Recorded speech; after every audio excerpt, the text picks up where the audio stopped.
Hi, it's Jen with Astro Astrology. Welcome back to the channel. Today we are doing our weekly forecast for the upcoming week of January 14th through the 20th. We are entering Aquarius season at the end of the week, and it's going to be an exciting entry into Aquarius season as the Sun and Pluto are walking into Aquarius hand in hand. Pluto takes one of its last little sneak peeks in before its final ingress in November. So the main focus of this week pretty much is both Sun and Pluto moving into Aquarius on the 20th, really within 12 hours of each other. So this goes from a lot of Capricorn Saturn energy to Aquarius Saturn energy. Saturn expresses itself very differently in Capricorn than it does in Aquarius. So in Capricorn, we really are wanting to stick with the old ways, the old rules, the status quo, but Aquarius wants us to go out and save the world and change the laws, change the rules along the way. We want to enact new laws, new rules. We have new innovations that are going to help make things easier for us and pretty much change the world and change the way we live. And that's what Aquarius is all about, is changing things to be a new normal, because Aquarius is a fixed sign, so it wants it to be like, okay, so we're going to change everything, but then it's going to stay that way. So it's going to go from, changing the world to, now this is the way it's going to remain for a while.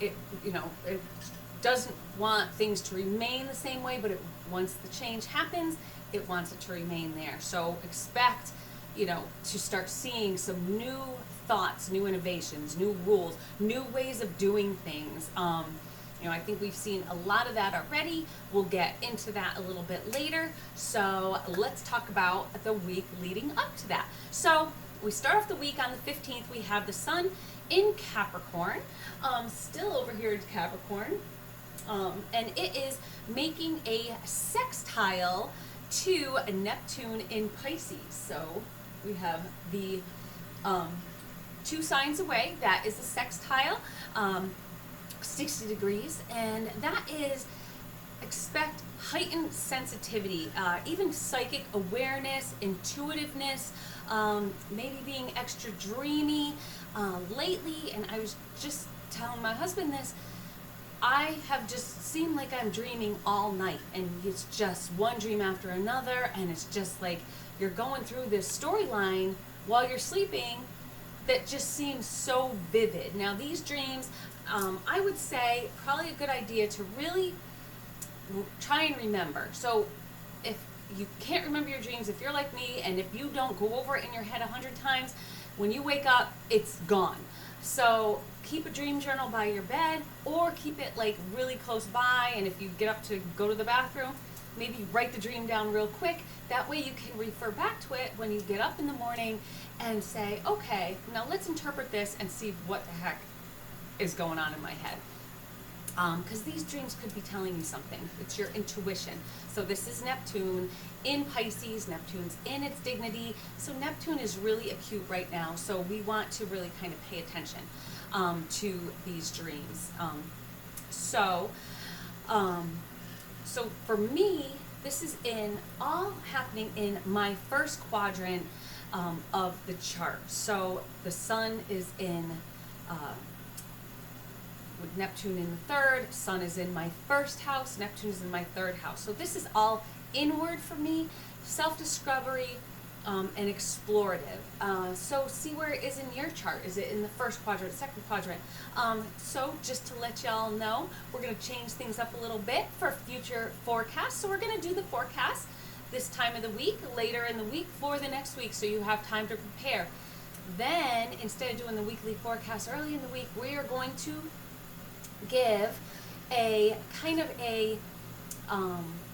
just a horoscope of the chart, of what's going on for you, mainly according to your rising sign. So prepare for that. Definitely hit the notification bell and subscribe. If you don't have your chart, then contact me, astrotastrology@gmail.com. I can get you a free chart so you can see where all this stuff lies. Just know your birth time, place, and date, of course. If you don't know your birth time, I can help to rectify that. So please feel free to contact me with some important dates in your life, and we can go back and try and rectify that chart and get you a pretty close birth time, and maybe kind of be able to then see where this might fall into your houses. So anyway, really easy, and if you do, definitely check out astro.com too. If you do know your stuff yourself, astro.com, you can do it all yourself, and you can kind of play with that. So definitely do that so you can follow along and you can know what's going on and how this is going to affect you. So anyway, back to where we were. So in a way, with this Sun-Neptune sextile, we're dreaming up our futures. What does this new world have in store? So we've been talking about this big change that's going to be happening kind of worldwide with so much going on in the astrology world. We really are seeing a reset coming up in 2025, almost in 2024 into 2025. Just a big change, and this time we want to prepare for it. So what are we dreaming up for our futures? You may be feeling a little with this sextile, you may be feeling a little extra spiritual, maybe in need of a positive outlet to offset all the negativity that's going on around us, around the world. Listening to the news, I know, can be so stressful, but it's sometimes hard to look away. It's like, you see rubbernecking on the highway when there's been an accident. Everyone wants to look, but do they really want to see what they're looking at? So take your time. If you need to step away, if you need to turn that TV off, turn that news off, and just ignore it, do what you need to do for your own mental health. I know I've been feeling that way, and you just seem overly passionate. I feel overly passionate. The things I'm watching on TV and you just get very passionate about, sometimes it's best to just kind of take a step back. So I'm really, with me in this transit, especially with this intuitiveness that you could be feeling with your dreams or with different outlets, I've been really trying to expand my tarot practice. I've been running my cards every day and really just fine-tuning everything, getting everything down, trying to assess how my day's gonna go, how my week's gonna go. So definitely check out those videos as well if you're interested in tarot. I can tie in the two, and it really makes things easy. So if you have a set of tarot cards that you haven't looked at because you can't figure them out, check out those videos as well. So, okay, this isn't just a big ad for other videos. Anyway, so also a thing I've been getting into is some different Wiccan beliefs and rituals. Trying to just kind of find a positive and make things positive where you see a lot of negatives. So, trying to get some nice simmer pots to kind of manifest the good energy to offset the bad energy. So I'm also trying to expand my astrology practice to encompass other aspects. A big one that I'm looking into now that I'm really fascinated with, that I got into a while ago, but I just, astrocartography, I've of course been into for a while now, but local space is another kind of area that I find really interesting. So, and just use that intuitiveness in whatever way is going to benefit you. So, we just had that Cardinal Capricorn new moon. What are you dreaming of, and how are you going to build from that with that foundation? So don't forget, we have Pluto in the last degrees of Capricorn. They're at that anaretic degree. So this dreamy fantasy might have a panicky feel to it, like, oh, I need to do that. But the Neptune might be a little bit confusing, where you might not know exactly what you need to do. So on the 18th, we have Mercury in the early degrees of Capricorn. That's sextiling with Saturn in Pisces. So when you have these dreamy Sun-Neptune fantasies, they start kind of falling into place. You might feel a little keener mental acuity, stability in getting a plan in action, you know, that Capricorn, with that Mercury in Capricorn, and then Saturn, that's a lot of Saturn energy. And sorry, I knew these monsters would be in this video today. So things start falling into place. You start having some stability and start getting a plan in action. You're well thought out. You're getting organized. You and even have you know, time to invest. Make long-term plans. This is Saturn. This isn't going to happen overnight. So once you get these plans in order, expect it to kind of take a little while to really get into fruition. Don't forget, with Pluto moving into Aquarius, you might see that boost in crypto and other currencies. So maybe do a little investigation into that, you know, because you're going to be clear. You might want to try something a little bit different. And then also, just on a more personal level, if you have some serious conversations you're looking to have with somebody that you've really been putting off, you know, maybe those uncomfortable conversations, this is really the aspect that you want to do this under. So it would be a great time around the 18th to have those deep, intense conversations that you've been putting off. You know, Capricorn, and with that Saturn, it just makes you a little bit more mature, makes you a little bit more you know, understanding, I guess, that you can use that Mercury to explain things with a little bit more maturity, a little bit more, you know, compassion. So then on the 19th, Mercury will then form a nice trine with Jupiter in Taurus. So again, we see themes here of investments, money, long-term, you know, with the Saturn, long-term, but for a big payout. So we use that Mercury Saturn and then Mercury Jupiter, so invest for a long-term big payout.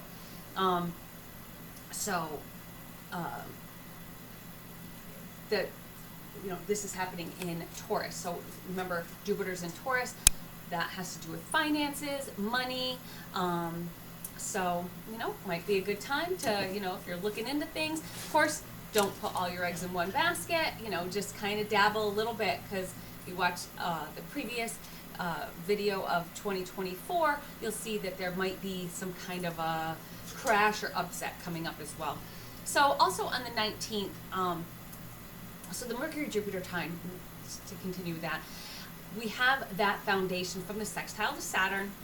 That just was one day before, but don't let Pisces get you confused, which it might.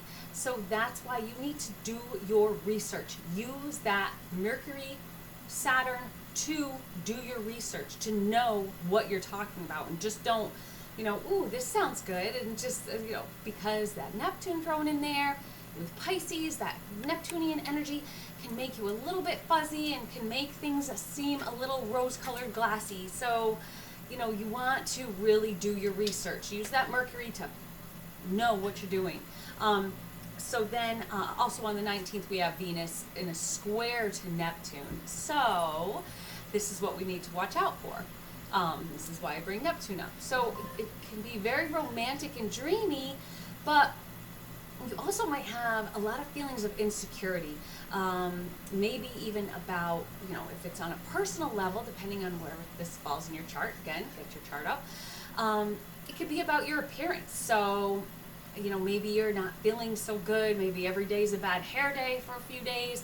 Maybe you just are feeling like, ugh, I feel just not good. Like my skin looks like heck, and, you know, I feel bloated, whatever. So you might have some concerns about not feeling confident about your appearance.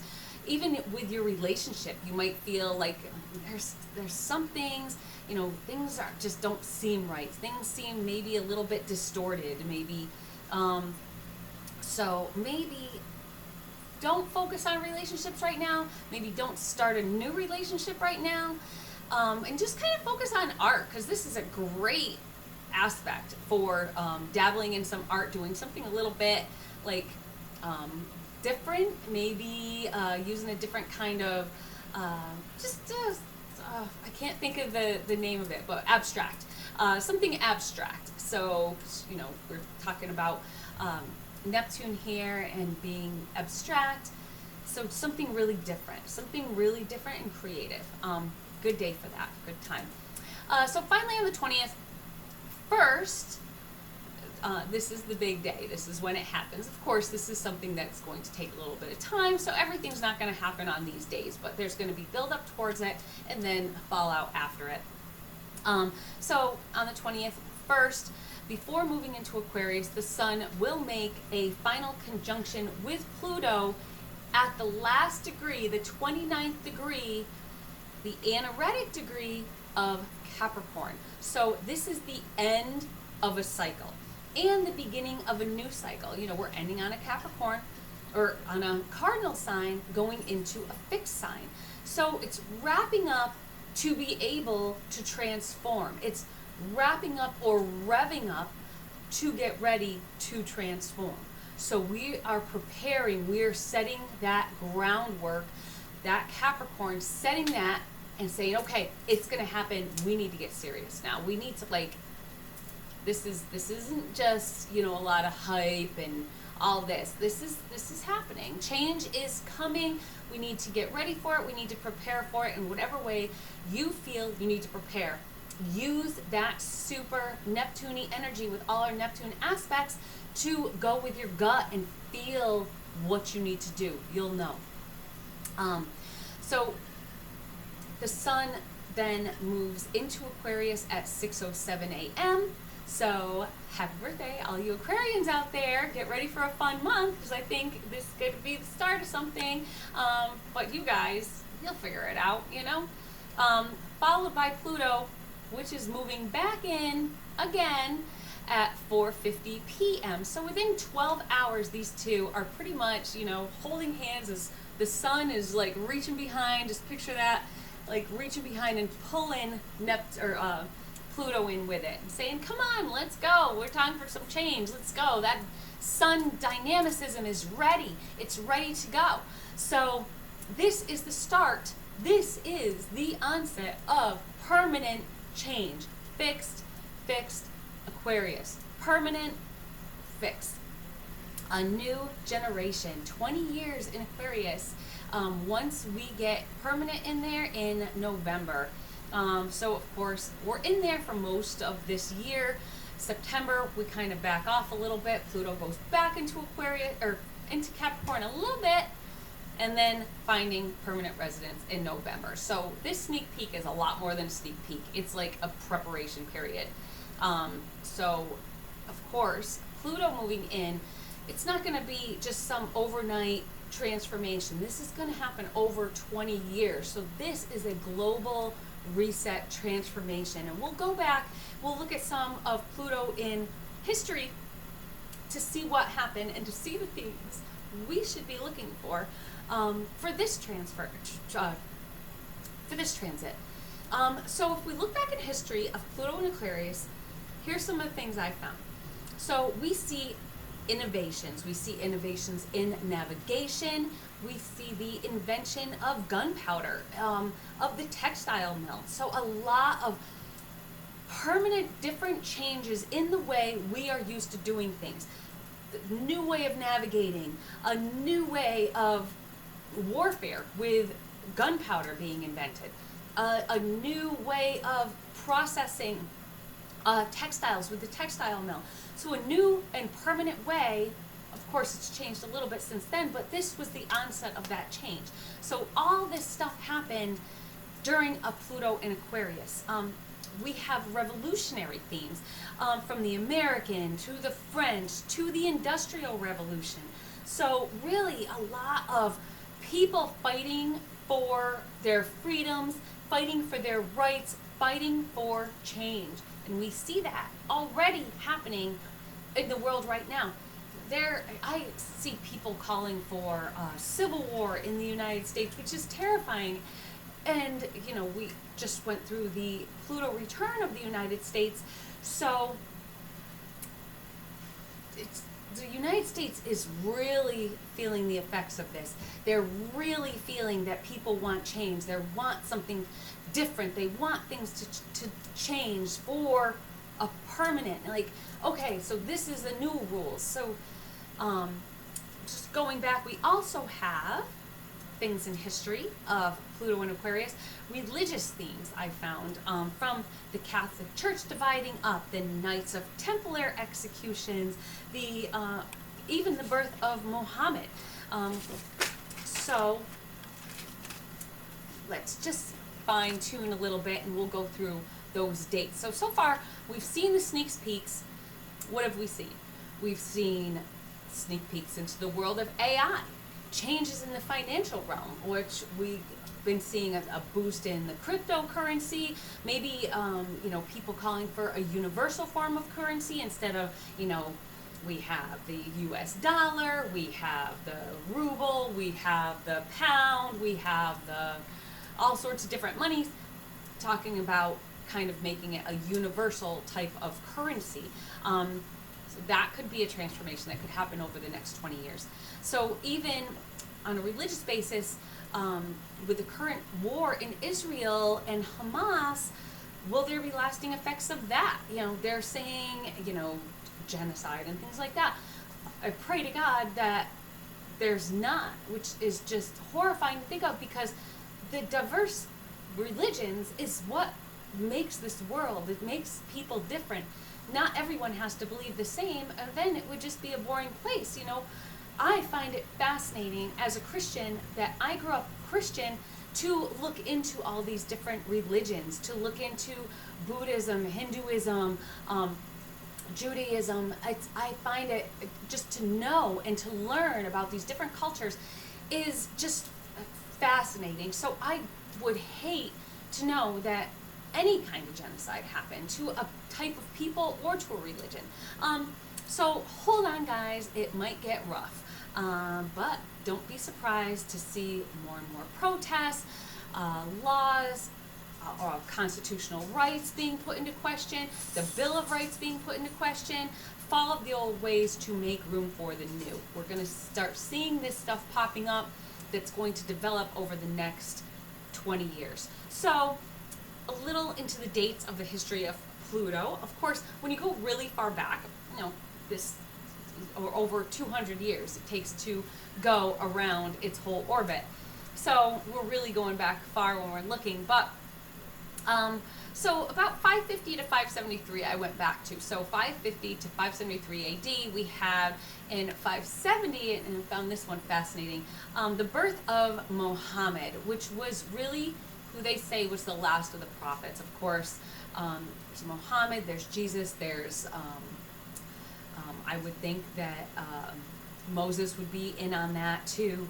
So he was the last of the prophets. So is something going to pop up about that? Is there going to be, somebody that tries to come in and say they're the new savior? Who knows? A lot of changes in religion that I see. So then in 795 to 817 was another Pluto transit of Aquarius. This is when gunpowder was invented, like I said. So it changed the way wars were fought. It changed the way people did hunting and made things a lot easier way to kill people, unfortunately. So it really transformed the way a lot of things, especially wars, unfortunately. And a lot of the history has to do with fighting and revolution and wars, so it just kind of fits in this Pluto in Aquarius. So then in 1041 to 1062, we have in 1050 the astrolabe navigation, like I talked about, that was invented. So a different way in really being able to navigate it's open seas. Of course, people weren't flying back then, but just a different way of being able to, of course, everything's been fine-tuned since then, and who knows what's going to happen after this. In 1050, the Westminster Abbey was built. It's a religious burial place in England. And then in 1054, the church divided. For Catholicism to Eastern Orthodox. So again, we see those religious themes, we see those industrial themes, those innovation themes. 1286 to 1307. In 1297, William Wallace, if you ever saw the movie Braveheart, he kind of led the revolution against led the Scottish resistance, so leading to this Scottish independence. And so that was a huge revolution that came up also in a Pluto Aquarius transit. And then in 1307, the Knights of Templar were executed, mass executed, so that put an end to them. Of course, they were a religious group, and so again, big changes in religions. In 1532, 1552, the Church of England breaks from the Christian, or the Catholic Church. So we see, again, splitting up, kind of going their own way. That's what we see with revolutions. It's almost like there's a regular revolution when it comes to country, and then also when it comes to religion and God. We see these revolutions and breaking away and gaining their own. We see that with the Scottish resistance that led to Scottish independence, that they gain their own. Eastern Orthodox, they gain their own. So it's about people gaining their own and getting independence against what they feel was holding them back. So expect themes of that. And then finally, 1778 to 1798, we have the textile mill invented. So this was a game changer as far as processing textiles and making things a lot easier. So, these inventions and innovations that have come up are just about making life easier. So, and they say with AI, it's going to make our life easier, even though, I don't know, I'm a little terrified of it. I think I've watched way too many movies. When you see, and I think I've advised this every time we talk about Pluto, you have to see the movie Demolition Man, because it is old. It is, I think, from the late 80s or early 90s, something like that. But it rings so true with what you see happening in society, where people just don't really speak anymore. Having sex is done with a virtual video. So you have to watch it. Just definitely recommend that movie. And then, of course, we have Terminator, which is just the ultra terrifying version of it. So the U.S. Constitution, of course, was 1787. So, and then we have the Bill of Rights signed in 1791. And of course, we already are seeing in the United States people questioning the Bill of Rights, people questioning laws on the Constitution. So here we go. Get ready, guys, because it is going to be fun, and we are kicking it off with this ingress into Aquarius. So I'm ending this video with saying happy birthday to all you Aquarians out there.